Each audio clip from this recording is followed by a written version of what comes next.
Tumammoo humnoonni siyaasaa wal diddaa qaban onni irraa fudhatanii walitti dhufanii hin beekan. Mootummaa fi TPLF arraba tokkoon ni mari'anna jedhu garuu adda waraanatti ibidda rasaasatiin wal dubbisaa jiru. Bu'uuruma kanaan torban kana wal lolaa kan jiran yeroo ta'u haaluma kanaan bulchiinsa naannoo Amaaraa daangaa Suudaanitti dhihoo jiru keessatti lolli itti fufee akka jirudha maddeen kan gabaasan. Godina Gondar dhihaa konyaa Matammaa keessatti guyyaa kaleessaa lolli humnoota mootummaaf TPLF jidduutti adeemsifamuu isaa maddeen garagaraa gabaasanii jiru. Wixata kaleessaa lolli adeemsifame kun miidhaa ulfaataa kan dhaqqabsiise yeroo ta'u mootummaan Itoophiyaa TPLF Suudaan keessatti humnoota isaa leenjisee natti bobbaasaa jechuun himataa turee jira. Garuu Suudaan himanni mootummaa Itoophiyaa kun soba bu'uura hin qabne jechuudhaan waakkataa turee jira. Hagayya 30 bara 2022 mootummaan Suudaan ambaasaadara Itoophiyaa magaalaa Khartuumitti argamu Ibalxaal Aymiroo Elenuu yaamuun himata mootummaan Itoophiyaa xiyyaarri meeshaa waraanaa TPLF geessuuf ture qilleensa biyya isii yeroo seenu haleelee kuffisa jettu kanarratti dubbistee jirti. Xiyyaarri sun Suudaan ka'umsa godhatuudhaan qilleensa daangaa Itoophiyaa keessatti haleelamee kufee akka burkutaa'ee mootummaan Itoophiyaa himee ture. Ammas maritti deebina jechuun TPLF fi mootummaa Itoophiyaa yeroo bitatanii waraanaaf qophaa'uudha sodaan jedhu jiraatus TPLF mariif qophii ta'uu isaa ifatti dubbatee jira. Pireezidaantiin Naayijeeriyaa duraanii Olusegun Obasanjoo wal dhibdee siyaasaa Itoophiyaa akka furaniif gamtaan Afrikaa ergama addaa godhee ergamuudes ji'oonni hedduun lakkaa'amanii jiru. Qaamoleen lameen yaada araaraa afaaniin fudhatuu isaanii ibsanis garuu qaama manguddummaaf jidduu seenee irratti waliif hin galle. Mootummaan gamtaa Afrikaa jalatti mariif qophii ta'uu yoo ibsu TPLF garuu Olusegun irraa amantaa akka hin qabne ibsuun lakkii pireezidaantii Keeniyaa duraanii Uhuru Kenyaata naaf wayya jechaa turee jira. Haa ta'u garuu ibsi TPLF yaada duraanii san jijjiiruudha ifatti kan mul'isu. Addi bilisummaa uummata Tigraay mootummaa waliin mariif qophii ta'uu isaa eeruun marii gamtaa Afrikaa jalatti gaggeeffamuuf qophiidha jee. Adeemsi marii harkifataa turee fi danqaaleen itti baay'atan kanarratti hirmaatuufis namoota bakka buufatu isaa hawaasa idil addunyaatti himee jira. TPLF ejjennoo isaa duraanii kan jijjiire ibsa bara haaraa akka lakkoofsa Itoophiyaatti 2015 seene sababa godhachuuni. Itoophiyaa keessatti dhukaasni akka dhaabbatu Tigraayiif tajaajilli bu'uuraalee misoomaa akka gadhiifamanii fi deeggarsi namoomaa akka seenuuf carraa uumuuf kaayyeeffate TPLF hatattamaan dhukaasni dhaabbatee gamtaa Afrikaa jalatti mariif qophii ta'uu ifatti ibsee jira.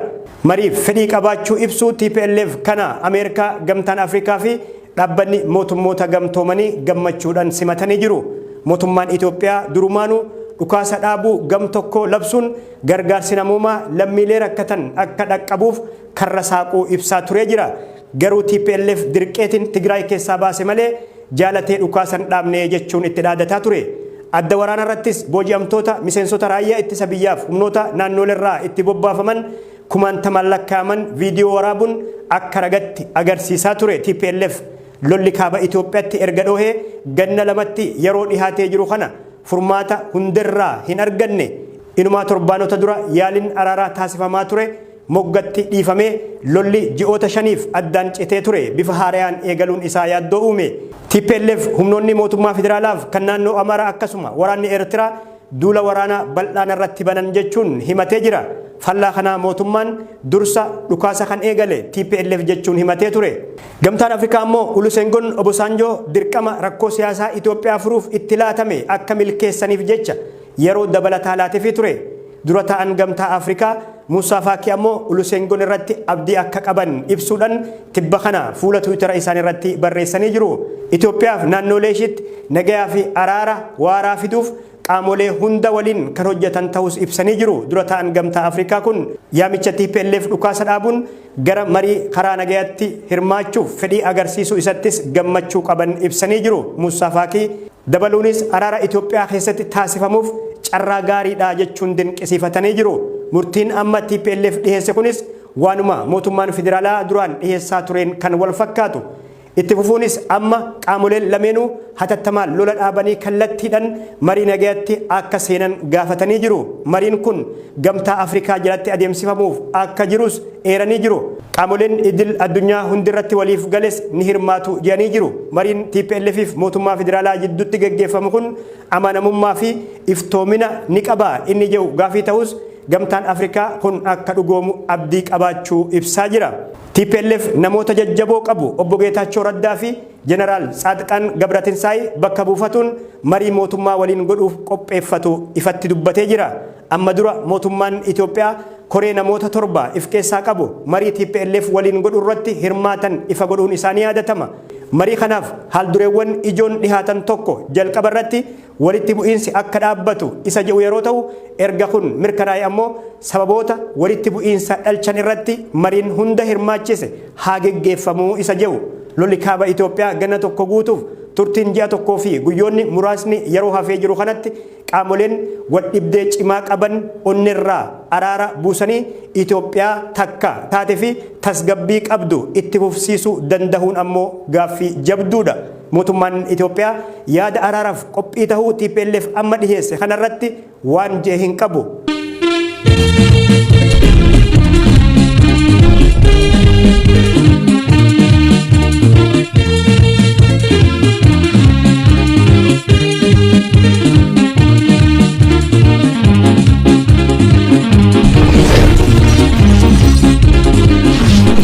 Mata duree keenya itti aanuun lolli Raashiyaa fi Yuukireen ammas akkuma itti fufetti jira.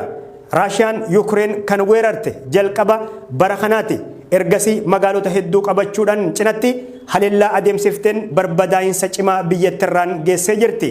Lammiilee Yuukireen miliyoona 10 caalan ammoo qeef qabeenya isaanirraa biyya keessaaf biyyoota ollatti baqachiiste.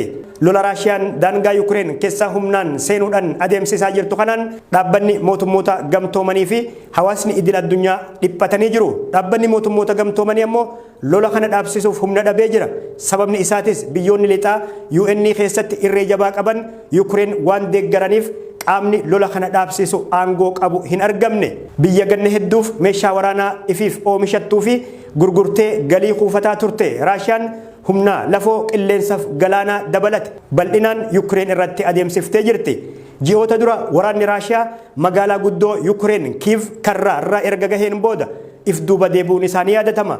Biyyoota lixarraa deeggarsaa meeshaalee waraanaa fi maallaqa biliyoonaan argataa kan jirtu Yuukireen ammoo irree waraana isii jabeeffatuudhaan torbaanota lamaan keessa dabarre kana humnoota Raashiyaa dura dhaabbatu itti fuftee jirti. Waraana Raashiyaa waliinis falmii cimaa adeemsifteen lafa hedduu deebistee dhuunfachuudha Yuukireen kan himaa jirtu. Bu'uuruma kanaan lafa qabiyyee isii humnoota Raashiyaatiin qabamee ture iskweer kiiloomeetira 3,000 deeffatu ibsite. Injifannoo Yuukireen himataa jirtu kana maddeen walabaan mirkaneessine. Haleellaa kanaan bakkoota 20 to'achuudha kan himataa jirtu Yuukireen. Yuukireen ammas baha biyyattii keessatti lolli itti fufuu dubbataa jirti. Raashiyaan ammoo naannawa Iziumuu keessaa tooftaa waraanaa fi if ijaaruuf duubatti deebi'uu ibsite. Gama biraatiin injifannoon Yuukireen Raashiyaa irratti mul'isuu himataa jirtu kun opporeeshinii waliigalaa Raashiyaa irratti dhiibbaa cimaa fidee jechuun tikni Biriiteeniyaa dubbatee jira. Garuu Raashiyaan dhaadannoon Yuukireen dubbii bu'aan qabne jettee bakka humnoonni ishii duraan duubatti irraa deebi'anii fi waraanni Yuukireen qabate irratti waraana haaraa banuu ibsaa jirti.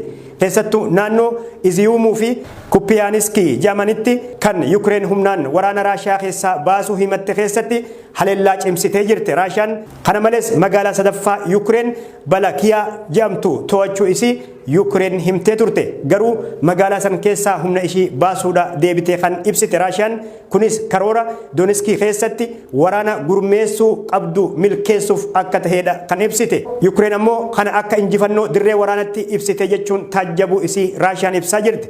Hawaasni idil addunyaa Raashiyaan injifannoo waaroo dirree waraanatti ishii mudaterraa bu'uuraalee misoomaa haleeluun mancaasaa jirti jechuun qeeqaa jiru. Tajaajilli ibsaa magaalaa Karkiiv fi bulchiinsa Dooniskii haleellaa Raashiyaatiin hojiidhaan ala ta'anii jiru.